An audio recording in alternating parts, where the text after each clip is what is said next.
Ma'asyiral muslimina wa rahimakumullah. Apa sih sebenarnya sholawat itu? Kalau orang baca sholawat sudah banyak yang mengerti. Mungkin sholawat nariyahan, mungkin sholawat munjiat, dan sholawat-sholawat yang lain. Sholawat dengan ayatnya yang sangat terkenal, sangat populer, innallaha wa malaikatahu yusholluna ala nabi ya ayyuhalladzina amanu shollu alaihi wa sallimu taslima. Ditafsirkan oleh Ibnu Hajar Qadil Iyad dalam kitabnya Asy-Syifa yang dikumpulkan oleh Sayyidi Syekh Muhammad Yusuf atau Sayyid Yusuf An-Nabhani di dalam kitab Sa'adatud Darain. Diterangkan oleh Ibnu Hajar Al-Haytami Al-Asqalani dan Syekhul Islam Imamun As-Subki dan Abu Bakar Jalaluddin As-Suyuti, tokoh-tokoh yang sangat ma'ruf, menafsirkan innallaha wa malaikatahu yusholluna 'alan nabi. Salawatnya Allah kepada baginda Nabi khususiyah. Berbeda salawatnya Allah Ta'ala yang diberikan kepada nabi-nabi terdahulu sebelum Nabi kita Sayyidina Maulana Muhammad sallallahu alaihi wasallam. Kalau sholawat yang diberikan kepada para anbiya rahmatan mutlak, tapi yang diberikan kepada baginda Nabi maknanya salatullahu alaihi sallallahu alaihi wasallama salatan rahmatan makrunatan bita'zim. Berbeda sekali. Salawatnya Allah Ta'ala yang diberikan kepada baginda Nabi mengagungkan satu kehormatan yang luar biasa diberikan kepada baginda Nabi sallallahu alaihi wasallam. Lautan rahmat yang tiada bertepian,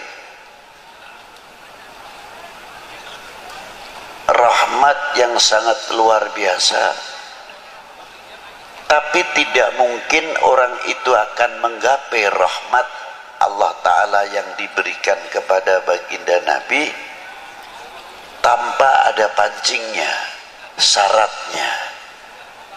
Syaratnya apa? Dengan sholawat lagi. Jadi kalau kita membaca selawat kepada baginda Nabi, yang untung itu bukan baginda Nabi, yang untung sebetulnya kita. Itu diantaranya.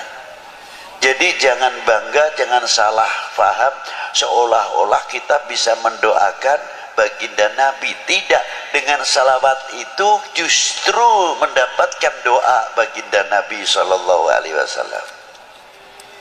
Buktinya apa? Di makam baginda Nabi sallallahu alaihi wasallam itu ada satu malaikat ila yaumil qiyamah yang menunggu makamnya Rasulullah, setiap hari menerima sholawatnya umatnya, disampaikan kepada Rasulullah. Yang hebat itu tidak pribadinya saja. Malaikat cara menyampaikan kepada baginda Nabi disebutkan orang tuanya. Ini sholawatnya fulan bin fulan ya Rasulullah kepadamu. Jadi kalau kita ini mengangkat sholawat, walaupun yang bersalawat itu anak sendirian atau orang tua, aliasnya mengangkat kedua orang tuanya di hadapan baginda Nabi sallallahu alaihi wasallam dan mendapatkan rahmat. Yang mendapatkan rahmat bukan si pembaca salawat saja, tapi kedua orang tuanya, karena disebut oleh malaikat tadi salawatnya fulan bin fulan ya Rasulullah. Kelihatannya sepele. Ma'asyiral muslimin rahimakumullah, takdimnya Allah subhanahu wa ta'ala makrunatan bita'dim, ada satu kandungan nilai-nilai akhlak yang luar biasa. Di antaranya apa? Allah ta'ala memberikan satu contoh nilai akhlak, nilai adab. Karena tadi makrunatan bita'dzim. Apa diantaranya? La taj'al du'a ar-rasul bainakum kadu'ai ba'dukum ba'da. Jangan engkau memanggil kepada kekasihku ini sebagaimana engkau memanggil sesamamu. Allah Ta'ala tidak pernah memanggil dengan kalimat nida ya Muhammad atau ya Ahmad. Tidak ada itu. Coba dari mulai Bismillahirrahmanirrahim, Alif Lam Mim sampai kepada Qul a'udzu birabbin nas, tidak ada kalimat nida ya Muhammad atau ya Ahmad. Ada khobar wa ma Muhammadun illa rasul, begitupun pangkatnya Rasulullah di bawah illa rasul.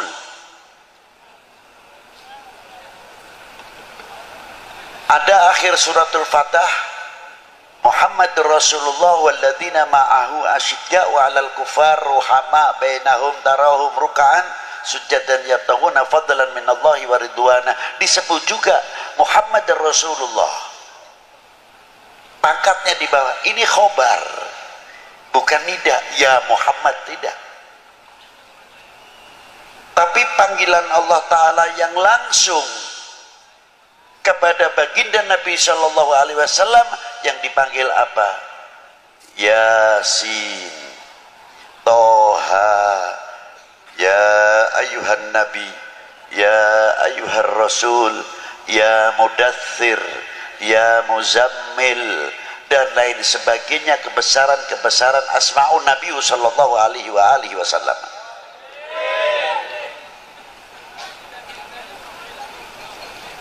Itu diantaranya.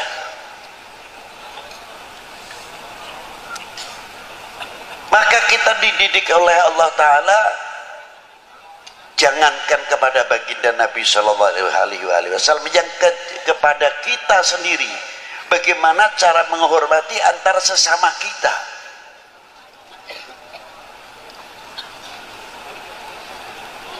Ada bapak kepala desa, kita tahu namanya si A, umurnya jauh lebih tua saya, tapi beliau sudah mendapatkan kepercayaan oleh orang sedesa menjadi bapak kepala desa.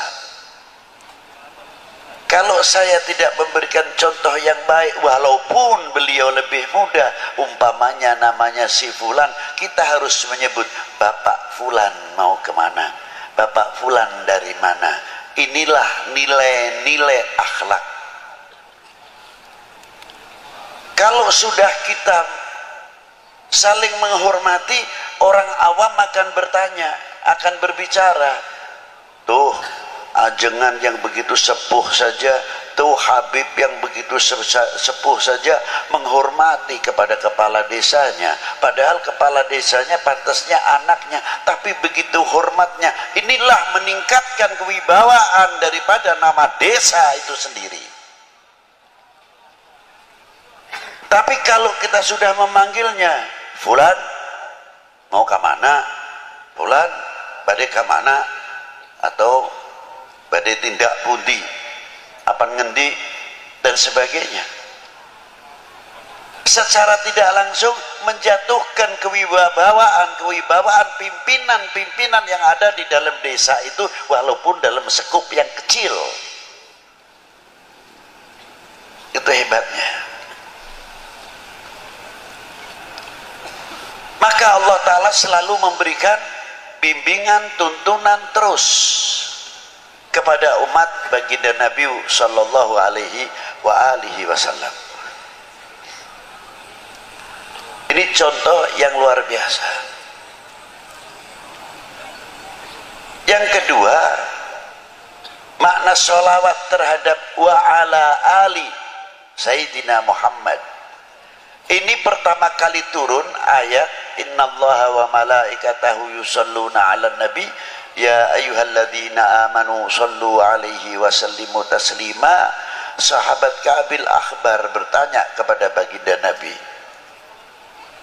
kaifa nusalli 'alaika ya Rasulullah. Hebatnya sang penanya, tidak menggunakan memunculkan ego atau akuisme,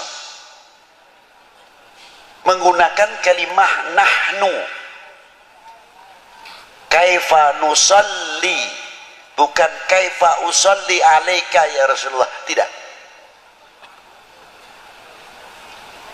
Kalau begitu para sahabat alim juga. Satu kalimah jamak menunjukkan akhlak wal adab. Kalau bahasa Jawa panjenengan, panjenengan dalam.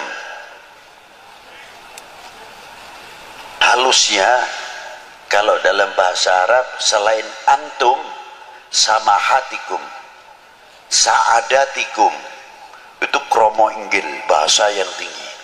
Ila hadratis samahat fulan syekhona wa ustadina Sayyidi Syekh fulan bin fulan.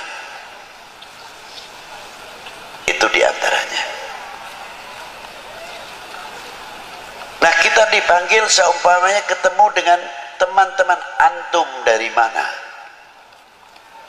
Bukan ente sing tinggi, bukan, tapi antum dari mana? Ini halus.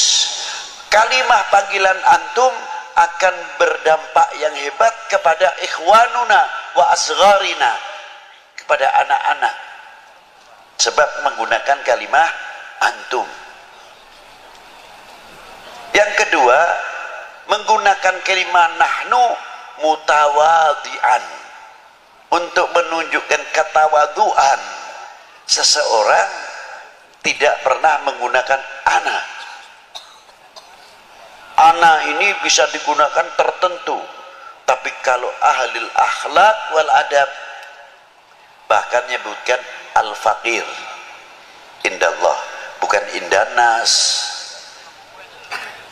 Sebab ada menggunakan kalimah al-faqir bisa untuk mengundang pangkat alim. Sebabnya apa? Rata-rata orang alim biasanya menyebutkan dirinya al-faqir. Maka dari itu supaya saya dipanggil alim, maka menyebut diri saya al-faqir supaya dipanggil alim. Nah itulah, itu kita ketipu dengan dirinya sendiri. Padahal yang dimaksud di sini al-faqir indallah. Al-faqir indallah. Itulah sahabat Ka'ab dengan rendah dirinya di hadapan sang maha guru, ialah baginda Nabi sallallahu alaihi wasallam.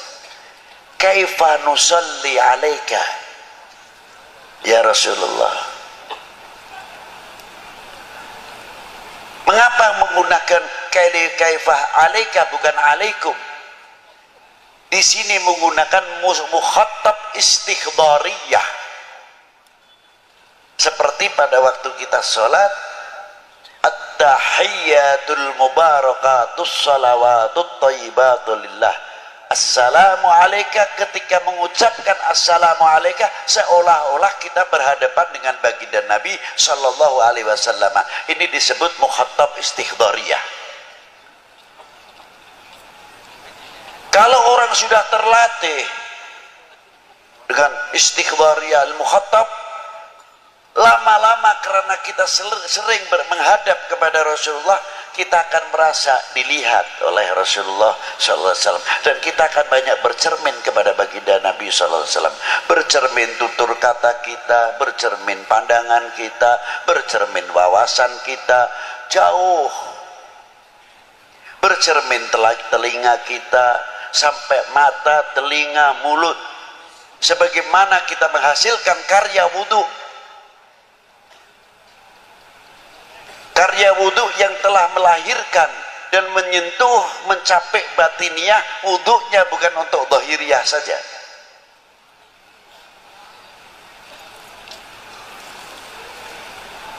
Muka kita ini belajar di wudhui setiap hari. Kalau kita hitung membasuh muka saja 3 kali, kali 5. Kalau setiap sholat wudhu sudah 15 kali. Kali 30 berapa? Berarti sudah 450 cuci muka dengan air wudhu.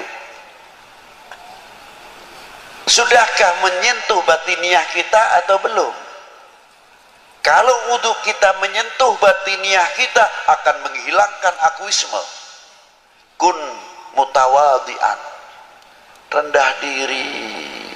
Semakin bercahaya mukanya, min athari nuril wudhu, sebab setiap orang membasuh mukanya keluarlah dosanya, kata Nabi sallallahu alaihi wasallam, min fadailil wudhu.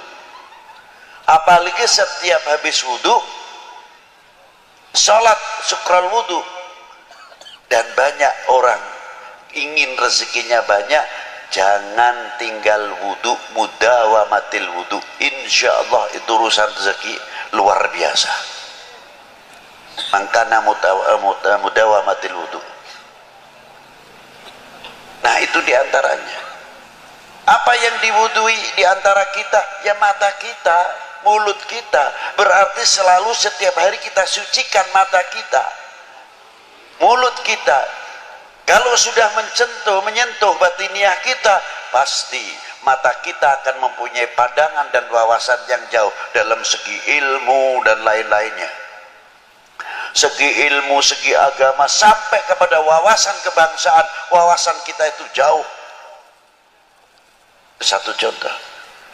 Dan yang kedua, akan menutup aib. Siapa?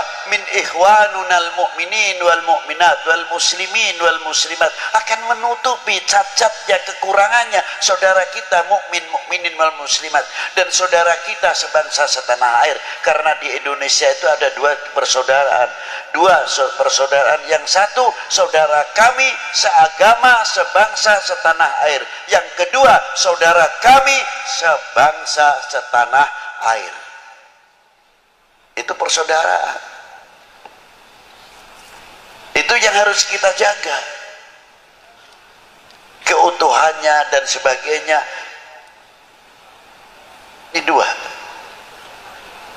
Mestinya kita pandai-pandai menutupi. Bukan berarti kita mendiamkan kejelekan atau keburukan, kesalahan, tidak. Kita nasihati sendiri. Jangan sampai orang lain, bangsa lain bertepuk untuk kita, karena kita membuka kekurangan-kekurangan apa yang ada dalam umat ini atau dalam bangsa ini. Di mata ini tugasnya. Yang kedua, telinga mempunyai filter, bisa memisahkan mana yang akan menjadikan pecah belahnya umat ini dan pecah belahnya bangsa, pecah belahnya keluarga, pecah belahnya tetangga, pecah belahnya kampung. Kalau ada berita-berita yang akan mengakibatkan kita berseberangan, saudara terkadang sekandung atau saling atau sesama tetangga, tapi telinga ini sudah mempunyai filter yang selalu bercermin kepada baginda Nabi SAW. Dengan air wudhu tersebut akan bisa menepis hal-hal yang berakibat perpecahan antar sesama kita. Itu telinga tugasnya kalau diwudhui. Tutur kata kita juga bagian yang diwudui, pasti insya Allah akan banyak meniru bagaimana tutur kata baginda Nabi Sallallahu Alaihi Wasallam. Satu contoh aja yang ringan Pak, kalau kita makan saking asyiknya, biasanya satu butir nasi itu ada yang ketinggalan di sini, atau di jampangnya, atau di mana nih kumisnya. Sudah cuci tangan, terkadang kita tidak sadar, kita melihat, ya Allah, itu orang tua lagi, itu nasinya ada satu butir yang di sini. Kalau kita langsung menegur, tersinggung, Pak, itu ada nasinya gimana? Malu paling tidak. Segi nilai akhlak kurang baik. Walaupun toh itu benar, tapi orang yang pakai diplomasi, Pak, Bapak tadi punya peliharaan kambing, adalah salah satu yang belum dimasukkan Pak. Ini orangnya cerdas. Iya belum, baru sambil begini sambil masukkan satu butir nasi itu tadi. Alhamdulillah sekarang sudah aman saya masukkan. Akhlak luar biasa. Di antaranya lagi orang menutupi aib saudara kita. Ada seorang perempuan tinggi besar, masuk ke rumahnya Khatimul Asam, entah itu waing, entah itu keberatan badannya, naik ke tingkatan rumah, dari beratnya bawah ikut bicara, prot gitu, kentut istilahnya.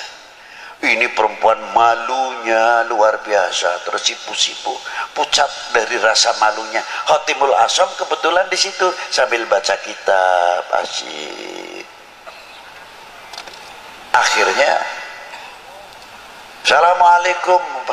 Khatimul Asam tidak menjawab, pura-pura nggak dengar. Maka disebut Asam itu tuli. Karena apa? Karena itu menutupi aib perempuan itu tadi. Sampai Assalamualaikum enggak. Setelah kitabnya dibunyikan keras Assalamualaikum, baru Waalaikumsalam gitu. Perempuan itu terus sadar, alhamdulillah saya keras bersuara, beliau baru dengar. Berarti saya tadi kentut itu beliau tidak dengar saya. Alhamdulillah, lega hatinya. Jam itu Allah Ta'ala membuka pintu rahmatnya. Khatimul Asam diangkat oleh Allah Ta'ala menjadi walinya, sebab menutupi aib saudara mukmin kita.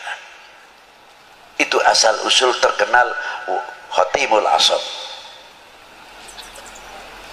Ma'asyiral muslimin rahimakumullah. Dan selanjutnya sampai tangan yang diwudui, kaki yang diwudui. Kalau umat Islam benar-benar tangan yang sudah suci ini, ya maaf saja, tangan yang sudah bersih, menjalankan sholat 5 waktunya baik, tutur katanya baik, mukanya tabasam baik, dan lain sebagainya. Mungkin tangan yang bersih ini tidak mau kalau diajak korupsi. Sebabnya apa? Setiap hari sudah dibersihkan. Tapi karena kurang mendalami babul wudhu sama babul sholat, ya terkadang terpaksa menjadi oknum karena tidak tahu cara athar min atharil wudhu itu tadi. Nah, sahabat Ka'ab tersebut kita kembalikan kepada beliau dengan kalimah nahnu. Rasulullah menjawabnya apa? Ulu Allahumma salli ala Muhammad wa ali Muhammad. Jawabnya, pertanyaannya nusolli alaika, yang menjawab ulu. Karena ada apa? Apakah itu Rasulullah karena berdasarkan pertanyaannya Kabil Ahbar? Tidak. Berdasarkannya ayat juga, kalimahnya jamak. Ya ayyuhalladzina amanu sallu, maka Rasulullah di sini menjawabnya ulu. Sahabat Ka'ab pun tahu karena perintahnya Allah, ya ayyuhalladzina amanu sallu alaihi wasallimu taslima, maka kaifa nusalli alaika. Itu hebatnya antara sahabat dengan baginda Nabi sallallahu alaihi wasallam. Komunikasi yang sangat indah. Ananiyahnya, akuismenya sahabat Ka'ab tidak ada. Rasulullah pun memberikan contoh pada waktu kaifa nusalli alaika ya Rasulullah. Rasulullah berdiam, tidak langsung menjawab, diam dulu. Setelah berapa saat Rasulullah membacakan salawatnya, Allahumma salli ala Muhammad wa ala ali Muhammad kama sallaita ala Ibrahim wa ala ali Ibrahim. Tidak menggunakan Sayyidina. Sahabat Ka'ab sebagai murid sedang dituntun, dibimbing oleh sang guru apa adanya. Rasulullah memberikan satu contoh, Allahumma salli ala Muhammad, murid pun mengikuti Allahumma salli ala. Tapi ketika keluar, sahabat Ka'ab tetap menggunakan kalafdhu siyadah bidalil ana sayyidi waladi Adam. Loh, makanya sahabat menambah berani kalimah lafdhu siyadah sayyidina Muhammad wa ala ali sayyidina Muhammad. Lafdhul kalimah ali maknanya fi maqamati doa, bukan khusus untuk keluarga Nabi saja, tapi kalimah wa ala ali adalah untuk ummah Sayyidina Muhammad sallallahu alaihi wasallam. Indah maqamati doa. Jadi kalau kita membacakan sholawat, kita terkait dengan al-mu'min akhul mu'min, khususnya al-muslim akhul muslim. Allahumma salli ala Sayyidina Muhammad, Allahumma salli ala Sayyidina Muhammad. Mungkin yang di Pekalongan, yang di Jawa Timur jauh mendapatkan semuanya ini. Sana yang sedang membacakan sholawat, kita pun mendapatkan, bukan di sini saja, bahkan fil alam mendapatkan, masuk fi maqamati doa. Allahumma salli ala Sayyidina Muhammad wa ala ali Sayyidina Muhammad. Jadi sholawat itu tali silaturahmi kepada Nabi, tali silaturahmi kepada keluarga Nabi, tali silaturahmi ma bainal akhwainil ummah wal ummah, al mu'min wal mu'minah wal muslim wal muslimah. Di sini masih terkait dalam as-shalah. Makanya saya kagum sekali kok ada Banten bersolawat. Saya tidak heran, itu luar biasa. Karena apa saya tidak heran? Banten cukup mempunyai sejarah yang kaya. Saya tidak kepura-kepuraan. Saya ngangkat tidak. Kakek saya asli dari Banten. Kiai Hasan Qudsi itu asli Banten. Bin Muhyiddin, bin Kiai Muhyiddin, itu kakek saya. Yang meninggal di Indramayu. Saya punya Hababah Sayyidah Marinah, Ratu Marinah. Jadi saya kesini itu istilahnya sedikit pulang kandang. Di mana napak tilas saya punya datuk-datuk, termasuk anak saya Zainal Abidin. Ma'asyiral muslimina rahimakumullah. Mulai Maulana Syarif Hidayatullah dan beberapa saudara-saudara pada waktu itu minal ulama wal arifin yang ada di mana Wali Sembilan ini. Saya kalau ditanya, Habib, keistimewaannya ziarah Wali Sembilan apa? Saya cuma oleh-olehnya satu, Pak, malu. Loh, kenapa malu? Iya, malu, benar-benar malu. Di antaranya, apa tidak mengambil barokah? Lekaromah terlalu tinggi. Kalau soal itu, saya cukup saja dapat ilmu, malu itu sudah luar biasa. Apa di antaranya kok malu? Saya di Sunan Ampel, para bapak, para ibu, makamnya di tengah desa, masuk Ganggang di situ Ampel Dento, Ampel Suci, Ampel Gading, dan lain-lainnya. Rata-rata toko-toko yang mahal-mahal di dalam kampung, bukan di pinggir jalan. Ternyata menunggu, menghormat tamunya Kanjeng Sunan Ampel yang satu hari tidak lepas 100 bis, apalagi kalau Jumat Kliwon atau Jumat Legi di sana, ratusan bis yang datang. Jadi saya pikir, ya Allah, Sunan Ampel masih di dalam kubur, masih bisa membuat ekonomi kerakyatan, masih bisa memakmurkan lingkungan. Coba kalau tidak ada Sunan Ampel, mana mungkin orang akan datang? Paling ziarah ke masjid kuno selesai. Setiap hari non-stop. Dan setiap orang yang ziarah ke sana bisa mempersatukan umat. Baca Yasin sendiri, baca Waqiah sendiri, yang satu baca tahlil, yang satu baca salawat. Tidak ada yang intervensi. Kamu jangan selawatan terus, jangan keras-keras bacanya, saya masih baca Yasin. Yang saya Yasin ongko-ongko saja, baca santai, tidak menyalahkan. Coba ditarik kembali ke Maulana Syarif Hidayatullah, separuh muslim, separuh non muslim. Hebat. Dengan akidah, etikot macam-macam. Sebelah itu kalau ziarah ke Gunung Jati, ada yang begini, ada yang datang terus. Ada lagi yang datang saudara muslim juga, pakai kudungnya dilepas, langsung saja pintunya dibeginikan aja, ambil barokah. Macam-macam. Kata saya, kita datang ke lautan ini, hati kita harus husnudon, tidak boleh suudon. Syarif Hidayatullah itu lautan besar.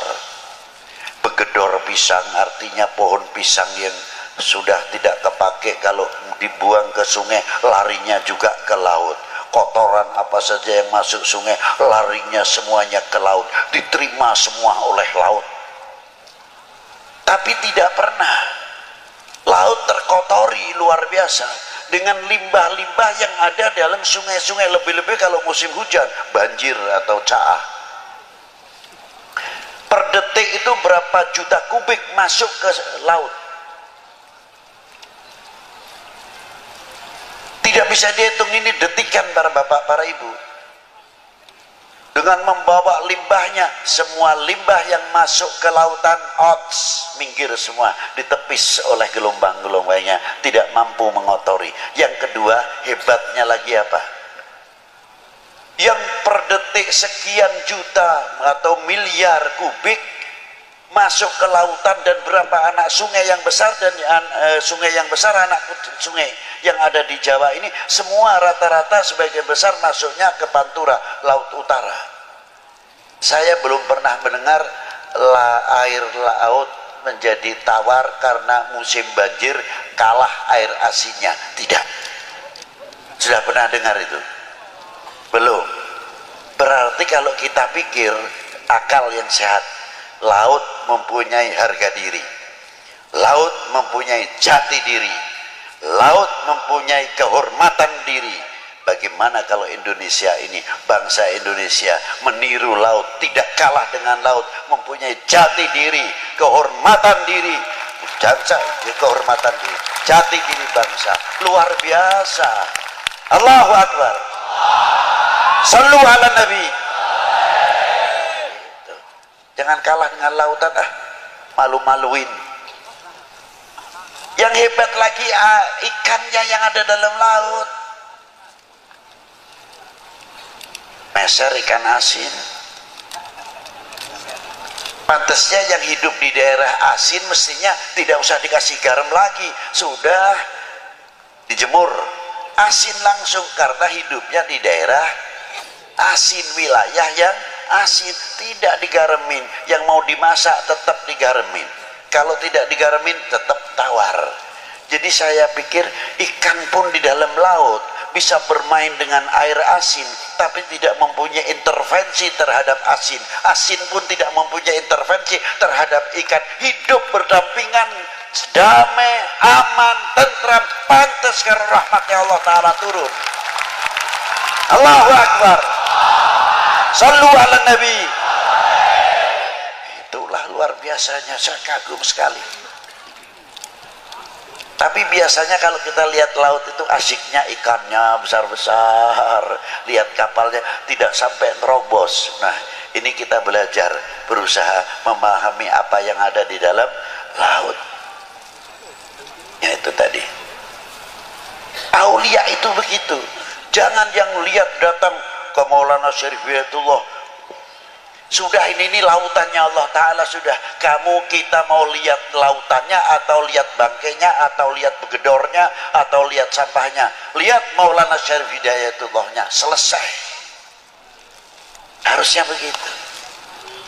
Satu rombongan terkadang datang satu bis dengan bis Jawa Timur, Jawa Barat, terkadang dari luar Jawa dengan gaya tahlilnya yang macam-macam.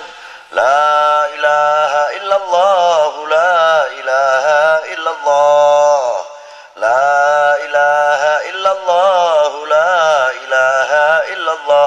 Yang satu lain lagi kelompok ini, satu bus entah dari mana.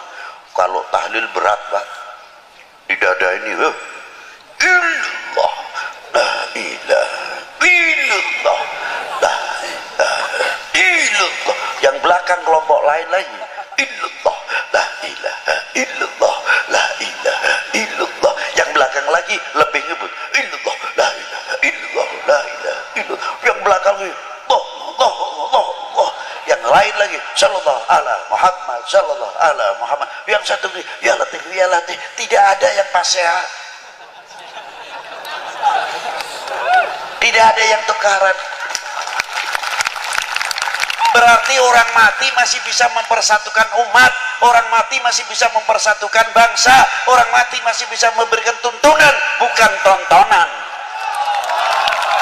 Allah, Allah, Allah, sallu ala Nabi. Luar biasa. Maka saya malu kalau lihat Syarif Hidayatullah.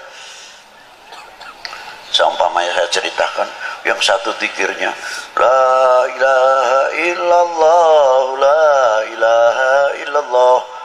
Yang satu illallah. Kang, jangan begitu nih, dada saya sesek Kang. Biasa saja tahlilnya, biasa seperti saya. Kata rombongan ini, saya itu mantepnya begini, sampai nongkong wae tulan niru-nuru. Yang sebelahnya satu rombongan lagi yang tahlilnya illallah, la ilaha illallah, la ilaha illallah. Tapi matanya ke sana ke sini, lihat ini dua rombongan pasya. Illallah, la ilaha illallah, la ilaha illallah. Ini adalah rupanya yang ini tersinggung juga. Lu lagi ribut, kita masih begini, ente tambah ngebut. Katanya ngebut, loh kalau saya tidak ngebut mana mungkin saya dapat banyak. Nah itu. Enggak lama datang orang gede untung besar, pakainya speaker nih dikempit begini kan.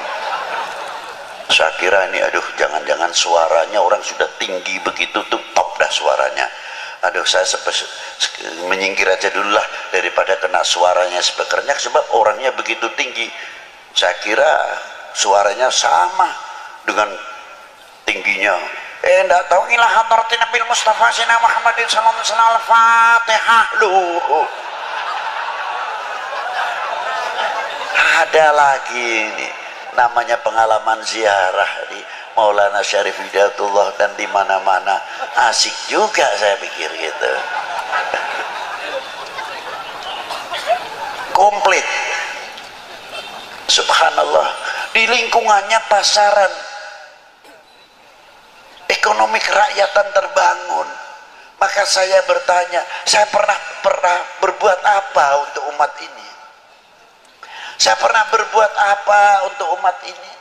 Saya telah mengisi apa tinggalan Rasulullah Sallallahu Alaihi Wasallam? beliau luar biasa, Maulana Syarif Hidayatullah, wali ibnul wali wa ibnul wali ibnul wali, Sibtun Nabi SAW, Maulana Syarif Hidayatullah bin Imaduddin Abdullah bin Ali Nurul Alam bin Jamaluddin Hussein bin Ahmad Syah Jalal bin Abdullah Uthman Khan bin Amir Abdul Malik bin Alwi bin Malfaqi bin Muhammad Saib Marbat bin Ali Khalid Qasam bin Alwi bin Muhammad bin Alwi bin Ubaidillah bin Ahmad Al-Muhajir bin Isa An-Nagi bin Muhammad Al-Nagi bin Ali Al-Uraidi bin Ja'far Sadiq bin Muhammad Al-Baqir bin Ali Zainal Abidin bin Husaini Sibti bin Ali bin Abi Talib wa bin Fatimah Zahra Al-Batul binti Rasulillah sallallahu alaihi wasallam Rasul. Faqala Nabi sallallahu alaihi wasallam, ahli baiti kama tali safinatin Nuh, anak cucuku bagikan perahunya Nabi Allah Nuh. Alhamdulillah, Banten mempunyai safinatun Nuh. Man rokibaha najah, barang siapa menaikinya selamat. Sebab safinatun Nuh, siapa beliau? Maulana Hasanuddin bin Syarif Hidayatullah wa Muhammad Yusuf bin Hasanuddin Al-Bantani bin Maulana Syarif Hidayatullah. Tubalakum, beruntunglah kalian mempunyai paku di negeri ini. Tidak cukup di Banten saja. Ada seseorang wali besar ziarah ke Maulana Syarif Hidayatullah, namanya Al-Habib Alwi bin Muhammad bin Tahir Al-Haddad. Ketika ziarah ke Maulana Syarif, kaifa halukum ya Syarif Hidayatullah, apa kabar, bagaimana antum di sini di Indonesia ini? Ana hami fil Jawa, saya adalah pelindungnya di Jawa ini. Ketika Syed Habib Alwi ziarah ke Maulana Syed Ibrahim Bonang, kaifa halukum ya Syekh Sunan Bonang, apa kata Syarif Maulana Syarif Hidayatullah? Beliau hami fil Jawa wa ana nadiruha.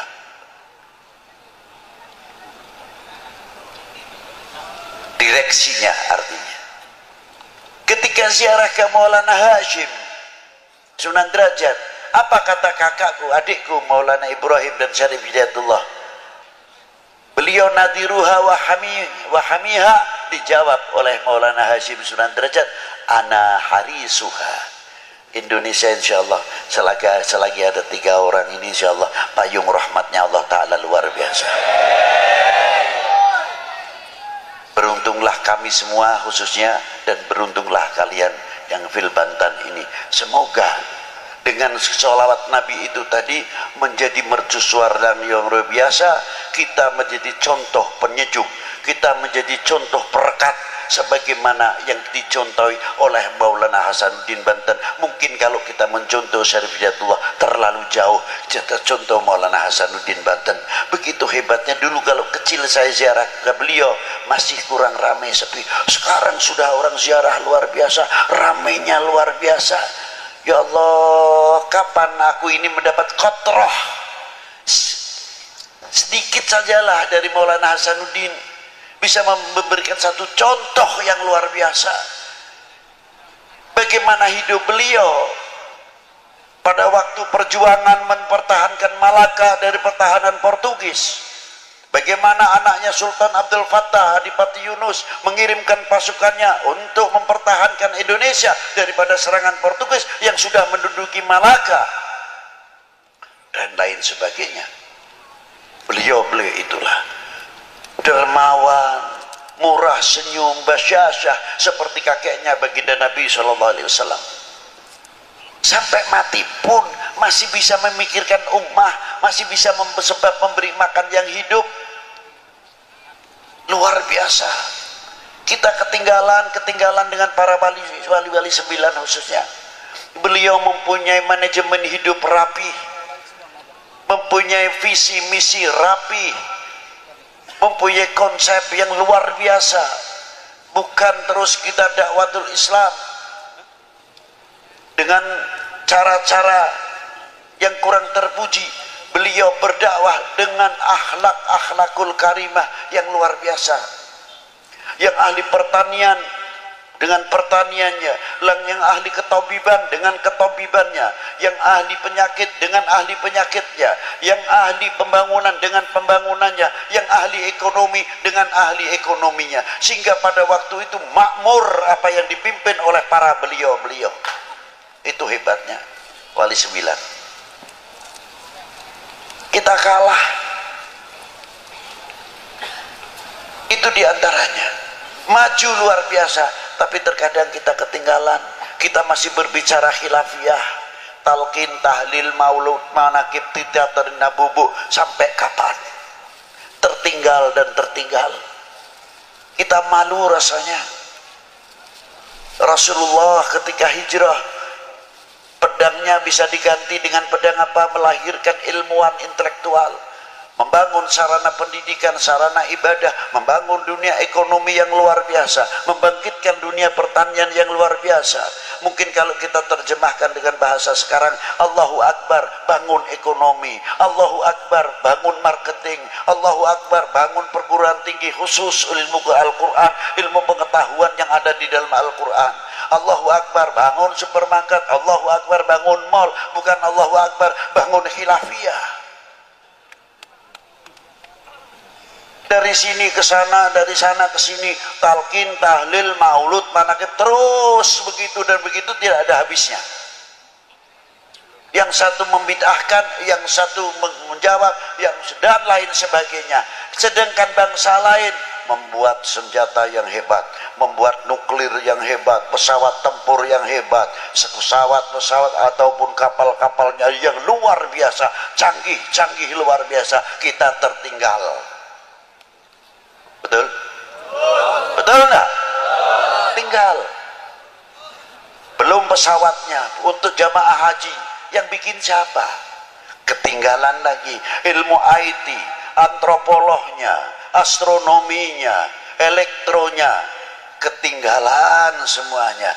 Obat-obatan sampai alat-alat kedokteran, siapa yang bikin kita ketinggalan juga? Yang bahas khilafiyah terus, sampai kefanatikan kita hampir pudar. Maaf, jangan tersinggung. Maaf Bu, jangan marah ya. Saya ngomong-ngomong seadanya aja.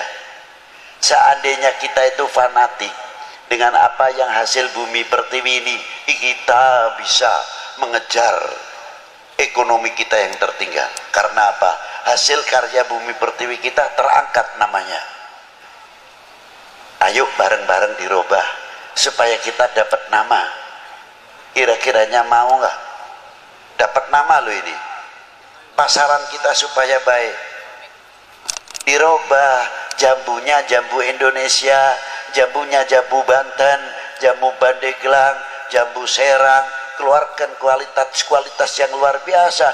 Nanamnya di Indonesia, apa di Indonesia, yang dapat nama orang lain jambu Bangkok.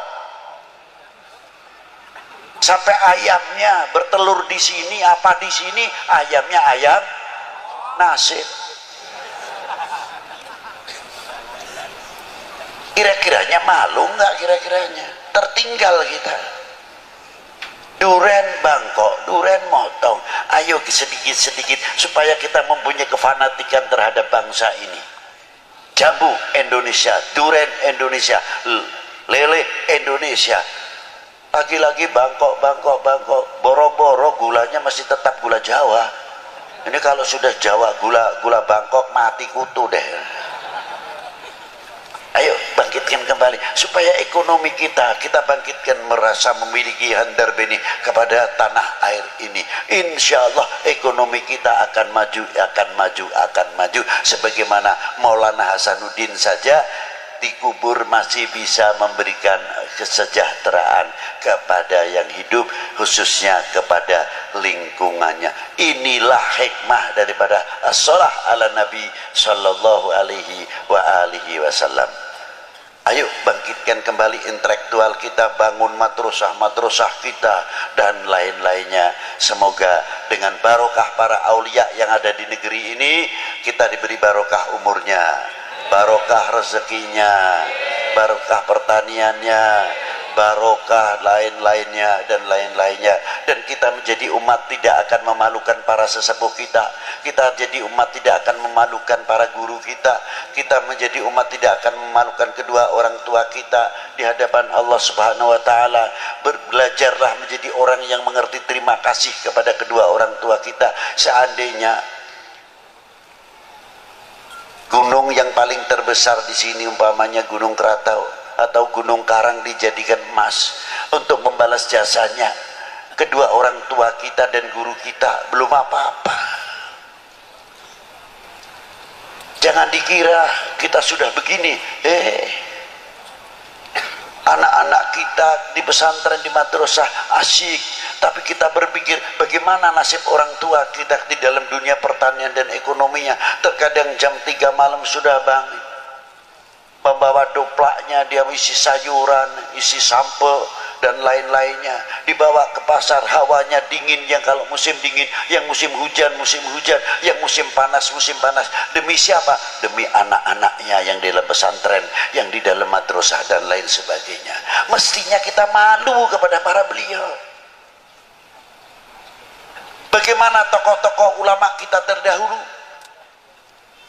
di dalam menasyir syariah wal Islam, fasilitas masih begitu hebatnya, sulit sekali.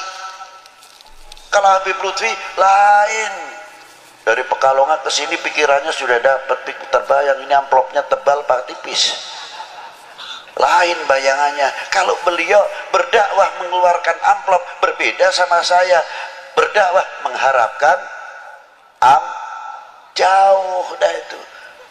Ini untuk saya pribadi, bukan saya mengkritik kepada orang lain. Jauh. Itulah. Maka kiai-kiai ulama-ulama dahulu rata-rata benghar, kaya. Luar biasa. Sebabnya apa? Santrinya banyak tidak bawa ongkos. Digembleng, dibina oleh para ajengan-ajengan kita. Sampai menjadi penerus-penerus ulama-ulama yang luar biasa. Santri-santri yang luar biasa.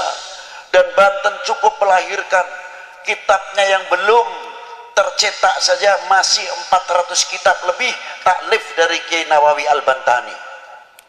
Itu Banten. Belum Syekh Abdul Karim, Mursyidut Tariqah Qadiriyah, dari Syekh Ahmad Khatib Sambas sampai ke atas. Orang yang lalai hatinya, yang kotor, dihias oleh Syekh Abdul Karim. Ala bidzikrillahi tatmainnul qulub. Tariqah itu untuklah pembersih hati. Sebab tempatnya takabur di sini, sebab tempatnya riya di sini, sebab riya tempatnya hasud di sini, dan segala-gala penyakit hati sampai penyakit ghaflah, lalai kepada Allah Subhanahu wa taala, sumbernya dari sini, yang memancar kepada otaknya, matanya, telinganya, sehingga kita menjadi orang yang lalai kepada Allah Subhanahu wa taala. Dibersihkan dengan pelantara Syekh Abdul Karim Al-Bantani melalui tariqah ala bidzikrillah tatmainnul qulub. Dibersihkan itu, tarekah itu gunanya diantaranya membersihkan hati, terutama daripada lalai. Kalau kita sedang mengucapkan la ilaha illallah, merasa didengar, dilihat oleh Allah Ta'ala, merasa diperhatikan oleh baginda Nabi sallallahu alaihi wasallam, artinya kita sambil bercermin la ilaha illallah, selalu kita robitoh kepada guru-guru kita sampai mampu robitoh kepada baginda Nabi sallallahu alaihi wasallam. Kalau kita bisa mengamalkan itu, aman luar biasa. Karena apa? Kita selalu merasa didengar, dilihat oleh Allah Subhanahu wa. Mau berbuat maksiat malu, mau ngomongin orang malu, mau nyaci maki orang malu, mau nyacat orang malu, karena kita selalu dilihat oleh Subhanahu wa ta'ala. Itulah diantara pentingnya tariqah. Semoga kita dimasukkan golongan min ahli la ilaha illallah Sayyidina Muhammad Rasulullah sallallahu alaihi wasallam. Demikian yang saya bisa sampaikan. Saya tidak bisa panjang lebar, tapi saya hanya bisa berdoa, semoga majelis ini, saya minta sama Allah Ta'ala, tawasul kepada baginda Nabi SAW, Ya Rasulullah, ini tawassaltu bika, kita mohon kepadamu ya Allah dengan tawasul kepada kekasihmu, semoga majelis ini sampai majelis dunia wa akhirah bisa duduk bersama Rasulullah Shallallahu Alaihi Wasallam. Allahumma, itulah yang bisa saya sampaikan, kurang lebihnya wal afu minkum, wassalamualaikum warahmatullahi wabarakatuh.